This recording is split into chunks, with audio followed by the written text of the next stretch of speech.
zero views ka pa rin, pakinggan mo to. Real talk lang ha, masakit pero kailangan mong marinig. Kasi maraming content creator ngayon, reklamo ng reklamo. Bakit walang views? Bakit walang nanonood? Bakit parang walang nangyayari? Pero hindi nila tinatanong ang tamang tanong. Hindi bakit walang views, ang dapat mong itanong, bakit may manonood sa akin? Think about that. Kung ikaw ang viewer, manonood ka ba ng sarili mong content?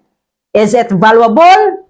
Is it entertaining? Is it inspiring? Or isa ka lang sa libo-libong creators na pari-pariho ng ginagawa? Let's be honest, zero views is not the problem. It's a feedback. Signal yan na may kailangan kang baguhin. Hindi ka pinaparusahan ng algorithm, pinapakita lang niya na hindi pa sapat ang content mo, and that's okay kasi lahat nagsisimula sa ganyan. Pero ito ang mali ng karamihan. They take it personal. Kapag walang views, nai-insecure, nawawala ng gana, tumitigil. Instead of improving, they quit. Listen, your first videos will suck. Your first post will be ignored. Your first attempts will fail. At normal yan. Hindi ka special. Lahat dumaan dyan. The difference is, yung iba tumigil, yung iba nagpatuloy. Now, ano ang dapat mong gawin? Number 1, fix your hook. Unang 3 seconds, dyan ka mananalo o matatalo. Kung boring ang intro mo, scroll agad ang tao. So stop saying, "Hi guys, good morning." Walang may pake. Start with impact. Start with curiosity. Start with pain. Example, kung 0 views ka pa rin, pakinggan mo to. Sikan, add value. Hindi sapat na nagsasalita ka lang. May natutunan ba sila? May nararamdaman ba sila? May napupulot ba sila? Because content without value is just noise.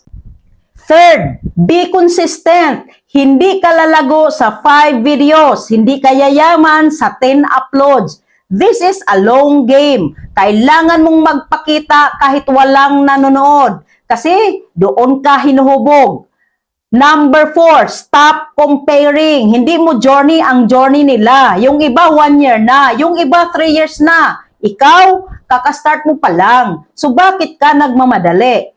Focus on your lane. Improve 1% every day. That's how you win. Now, let me tell you this. Minsan, hindi problema ang content mo. Ang problema, wala ka pang audience. At okay lang yan. Because audience is built, not given. Kaya wag mong habulin ang views. Build skills, build value, build trust. At darating ang time, hindi mo na kailangang habulin ang views. Views na ang lalapit sa'yo. So kung 0 views ka pa rin hanggang ngayon, huwag kang ma-frustrate. Ma-realize ka, hindi ka pa tapos, nagsisimula ka pa lang. And remember this, every big creator today was once invisible. Pero hindi sila tumigil.